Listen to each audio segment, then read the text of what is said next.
en el corazón de la periferia urbana, donde la civilización encuentra sus límites más crueles y la esperanza parece un lujo que pocos pueden permitirse cultivar. Existe una verdad que desafía toda lógica humana, incluso en la oscuridad más profunda de la violencia y la desesperación. La oración colectiva de un pueblo fiel puede rasgar el velo de la imposibilidad y traer luz donde solo existe la oscuridad. Esta es la extraordinaria historia que se desarrolló en Morro do Gabi, o un lugar donde las balas perdidas son más comunes que los sueños hechos realidad, donde los jóvenes mueren antes de cumplir 20 años y donde, contra todo pronóstico, una pequeña congregación decidió que nunca dejaría de clamar por los perdidos. Es la historia de cómo el poder de la fe transformó a un fantasma en un hombre, a un asesino en un testigo vivo y un lugar de muerte en un santuario de esperanza. Prepárense para experimentar el milagro que ocurre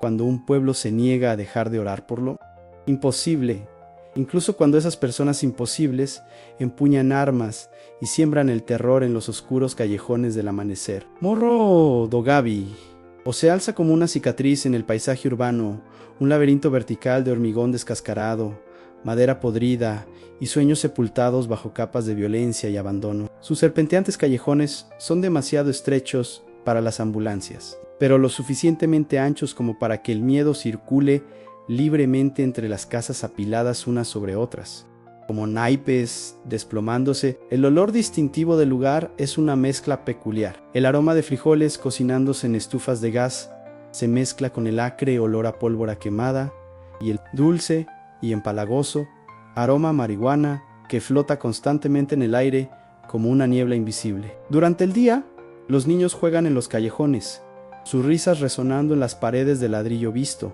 creando una extraña sinfonía con el sonido distante de disparos que marcan la vida cotidiana como una banda sonora macabra. De noche, sin embargo, la colina se transforma. Las ventanas se cierran como ojos que se niegan a ver.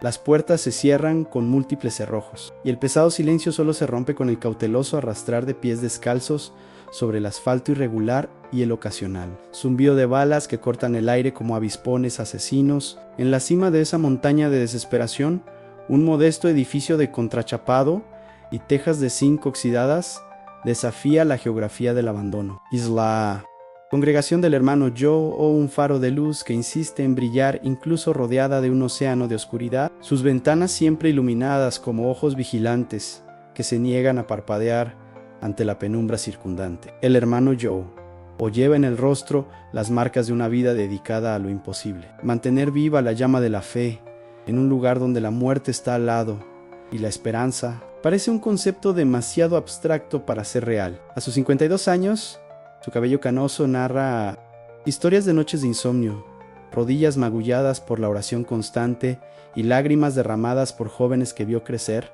y morir antes de que descubrieran quiénes realmente podrían haber sido. Sus manos, encallecidas, no solo por las herramientas de carpintero que usa para mantener a su familia, sino también por el peso constante de la Biblia que lleva a todas partes, son instrumentos de una fe que se niega a ser quebrantada por las circunstancias. Llegó a Morro do Gabi, o hace 15 años, cuando aún era un hombre lleno de sueños grandiosos de transformar esa comunidad a través del amor divino. Sin embargo, la realidad fue más cruel que sus planes optimistas. Vio familias enteras destruidas por las drogas, asistió a madres que enterraban a sus hijos adolescentes muertos en guerras que apenas entendían, y sintió en carne propia el dolor de ver cómo su congregación menguaba a medida que la gente huía de la favela o era absorbida por la violencia. Su mayo era virtud, es una santa terquedad que le impide rendirse, incluso cuando todo indica que sería más prudente irse. Su debilidad, paradójicamente,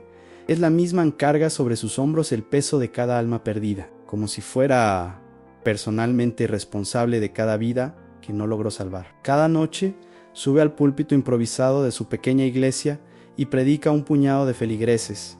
En su mayo, ría mujeres mayo, res cuyos hijos y nietos han elegido caminos más oscuros, sabiendo que sus palabras compiten con el sonido de los disparos y la tentación del dinero fácil que resuena en los callejones de abajo. La noche del 23 de marzo comenzó como tantas otras en Morro do Gavi, o con el lejano sonido de sirenas que nunca llegan a la cima, el estruendo de los televisores a todo volumen para ahogar sonidos que nadie debería oír, y el aroma familiar de la cena preparándose en hogares que aún conservaban el lujo de la normalidad. Pero a las 10:47 de la noche, cuando la congregación del hermano Joe se reunió para el servicio de oración vespertino por la comunidad, se desató el infierno en las calles del cerro. La guerra entre facciones rivales, que se había intensificado durante semanas debido a una disputa territorial por puntos de venta de drogas, finalmente estalló en una violencia sin precedentes. Lo que comenzó como un tiroteo aislado se convirtió rápidamente en una confrontación urbana que recordó a los residentes más mayores los peores días de la década anterior. El fuego de las ametralladoras resonaba por los callejones como un trueno artificial, mientras que los gritos de terror se mezclaban con las órdenes gritadas por jóvenes armados que corrían por los callejones como soldados, en una guerra que ni ellos mismos podían explicar. En medio de este caos, un joven de 17 años, conocido simplemente como el Fantasma, apodo, que se ganó por su habilidad casi sobrenatural de aparecer y desaparecer entre las sombras durante sus actividades delictivas, se vio acorralado por miembros de una banda rival en un callejón sin salida. 3 disparos certeros impactaron en su abdomen y pierna izquierda, estrellándolo contra un montón de basura acumulada, lo que, irónicamente, amortiguó su caída y probablemente le salvó la vida en los primeros instantes. Mientras la sangre le corría entre los dedos y la conciencia comenzaba a desvanecerse como agua de sus manos, el fantasma se arrastró con las últimas fuerzas que le quedaban hasta un estrecho callejón entre 2 casas abandonadas, donde se desplomó, sintiendo como la vida se le escapaba por los agujeros que las balas habían abierto en su joven cuerpo. El dolor que consumía el cuerpo de el fantasma trascendía cualquier experiencia física que hubiera soportado en sus 17 años de brutal existencia. Era como si cada terminación nerviosa de su sistema fuera tocada simultáneamente por un hierro al rojo vivo, mientras una sed desesperada se apoderaba de su garganta, reseca por la conmoción y la pérdida de sangre. Sus ojos, siempre entrenados para detectar el peligro en las sombras, ahora apenas se enfocaban en la realidad que lo rodeaba, viendo solo borrones que danzaban como fantasmas en su visión periférica. El sabor metálico de la sangre en su boca se mezclaba con el amargo sabor del miedo, no el miedo que solía inspirar en los demás, sino el terror primario e infantil de un niño que, por primera vez en su vida, se encontraba completamente indefenso y vulnerable. A medida que el charco de sangre crecía alrededor de su cuerpo, formando un halo carmesí que reflejaba la tenue luz de la luna, su mente comenzó a vagar por territorios que había mantenido deliberadamente encerrados durante años. Recuerdos que creía haber enterrado para siempre comenzaron a resurgir con brutal claridad. El rostro de su madre la última vez que intentó convencerlo de que abandonara su vida del crimen, las lágrimas silenciosas que derramaba cada noche cuando creía que él dormía, la mirada de pura decepción en sus ojos cuando descubrió que consumía drogas. Recordó el día que hizo su primera entrega al narcotraficante local, cómo le temblaban las manos no de miedo, sino de una oscura emoción ante el poder que sentía al llevar algo tan peligroso. Recordó cómo, gradualmente, su alma se endureció con cada acto violento que presenció o cometió, hasta que la compasión se convirtió en un lujo que ya no podía permitirse. Ahora,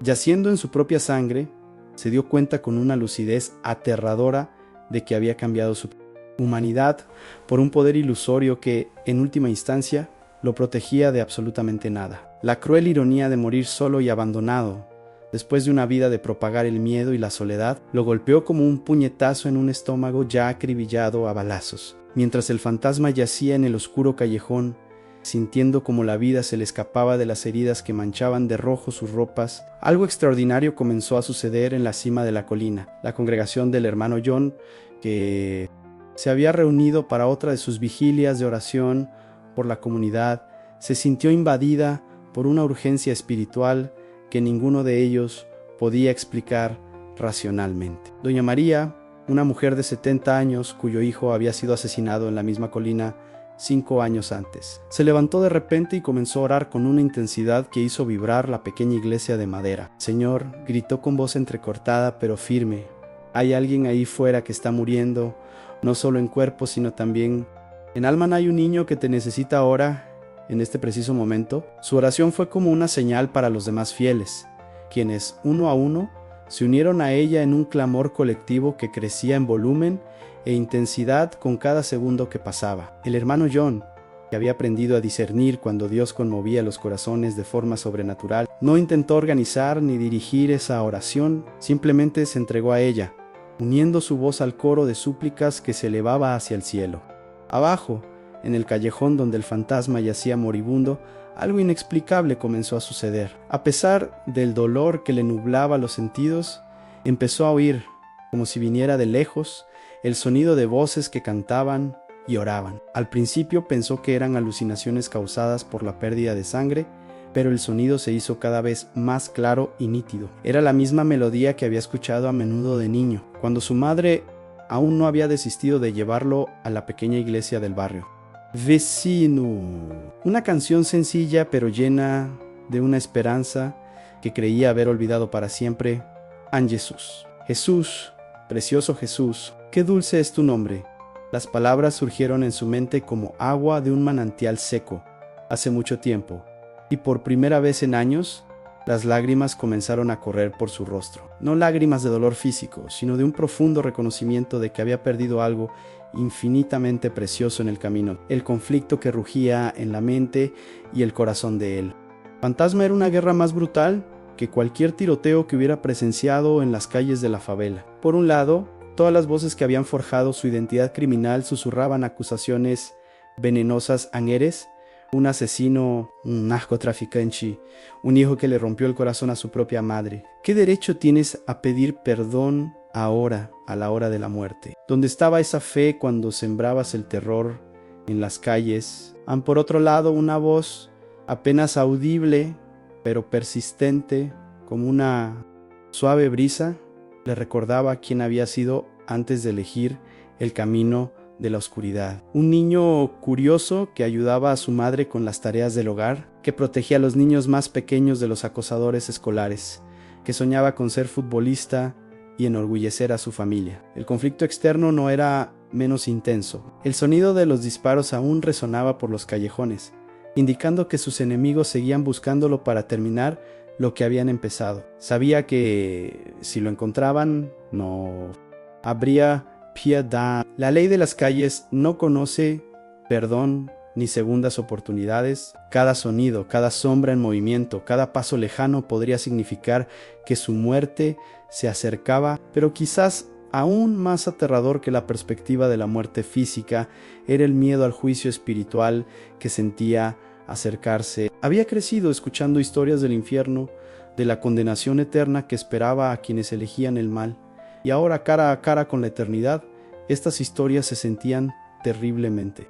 Relais, su mente intentaba calcular cuántas vidas había destruido directa o indirectamente, las familias destrozadas por las drogas que ayudó a distribuir, los jóvenes que había reclutado para el crimen, los rivales que había herido o matado. Cada recuerdo era como una nueva bala que le atravesaba el alma, haciéndole preguntarse si había suficiente perdón en el universo para cubrir la oscuridad que había sembrado. Y sin embargo, la melodía que descendía de la cima de la colina seguía resonando en su conciencia, ofreciendo una esperanza que parecía demasiado grande para ser verdad, pero demasiado real para ignorarla. En el preciso instante en que el fantasma murmuró su primera oración, sincera en más de una década, una súplica fragmentada y desesperada de perdón que apenas pudo articular con los labios resecos. Algo extraordinario sucedía simultáneamente en varios puntos de la colina. En la congregación del hermano Joe, la oración colectiva había alcanzado un crescendo espiritual que hizo temblar las paredes de madera de la pequeña iglesia. Doña María había entrado en un estado de intercesión tan profundo que oró en idiomas que no entendía, mientras otros fieles derramaban lágrimas que parecían brotar directamente del corazón de Dios.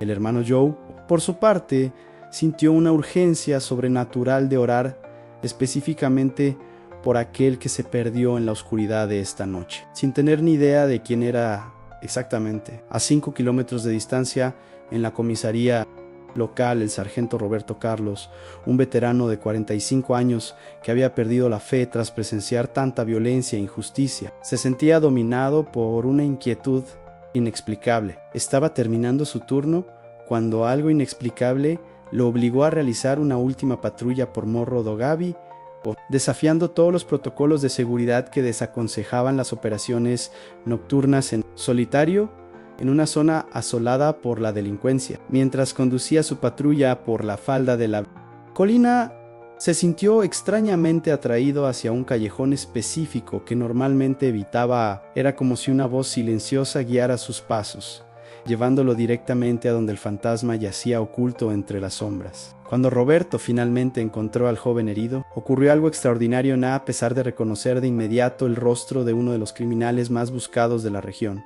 En lugar de sentir la satisfacción profesional de la captura, lo invadió una compasión inexplicable.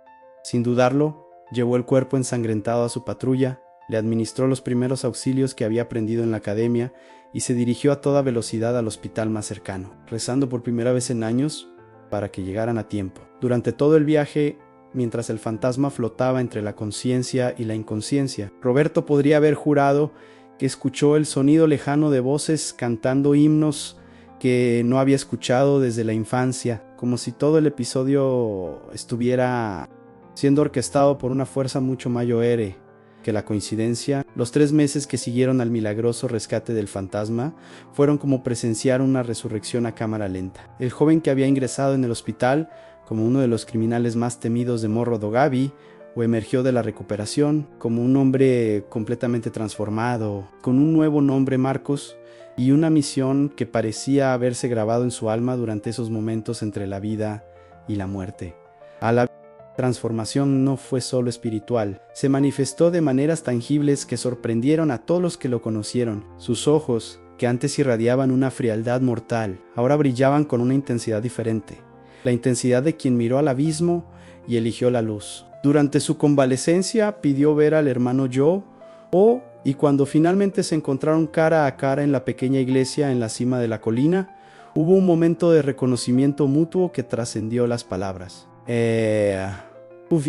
Tus oraciones esa noche, dijo Marcos, con la voz aún débil pero firme, me trajeron de vuelta. Desde ese día, Marcos se convirtió en uno de los miembros más dedicados de la congregación, pero su misión iba mucho más allá de la simple asistencia a los servicios. Comenzó a visitar a las familias de las víctimas de su vida anterior, pidiendo perdón personalmente y ofreciendo reparaciones prácticas cuando era posible. Muchas de estas familias lo rechazaron inicialmente, lo cual era completamente comprensible, pero su humilde y genuina persistencia fue abriendo gradualmente puertas que parecían permanentemente cerradas. También comenzó a trabajar con jóvenes en riesgo, utilizando su propia experiencia como una herramienta poderosa para demostrar que existe una alternativa al camino de la violencia. Su enfoque era directo y sin romanticismo, hablaba abiertamente sobre los horrores que había presenciado y perpetrado, sobre el vacío existencial que el crimen realmente ofrece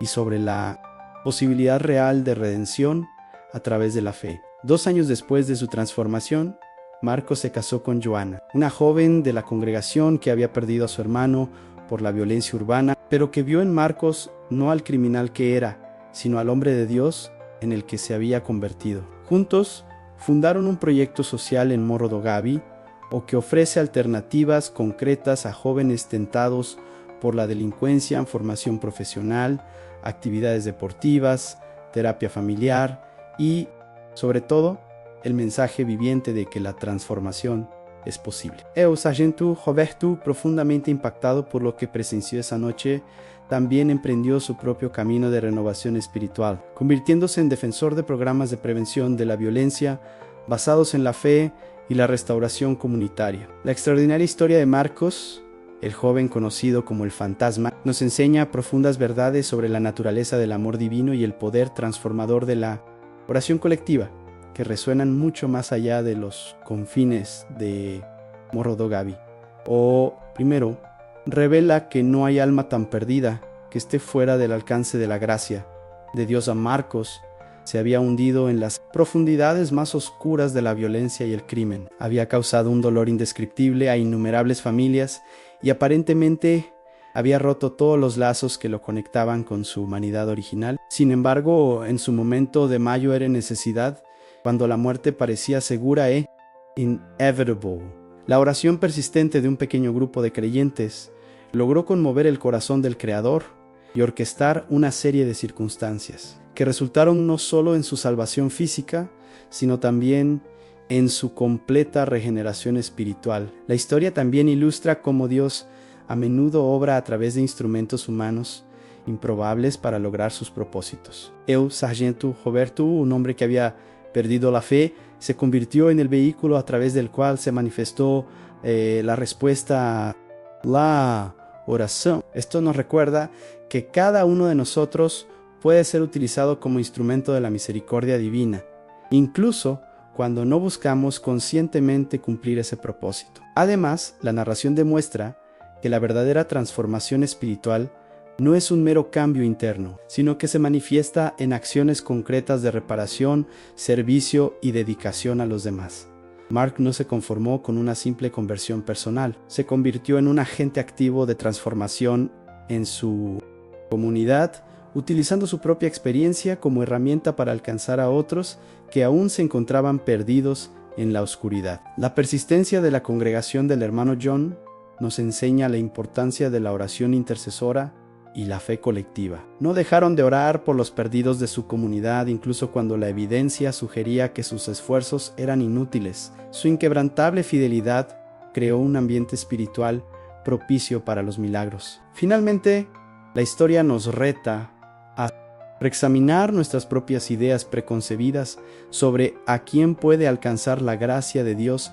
Es fácil orar por los que lo merecen, pero la verdadera fe nos llama a interceder incluso por aquellos que parecen completamente incorregibles. La colina no ha sido la misma desde aquella noche de marzo. La transformación de Marcos generó una onda expansiva que continúa expandiéndose, inspirando a otros a creer que el cambio es posible, que el amor es más fuerte que el odio y que la luz siempre encuentra la manera de penetrar incluso la oscuridad más profunda. Su vida es un recordatorio constante de que mientras haya personas dispuestas a orar y creer en lo imposible, habrá esperanza incluso en los lugares más insospechados del mundo.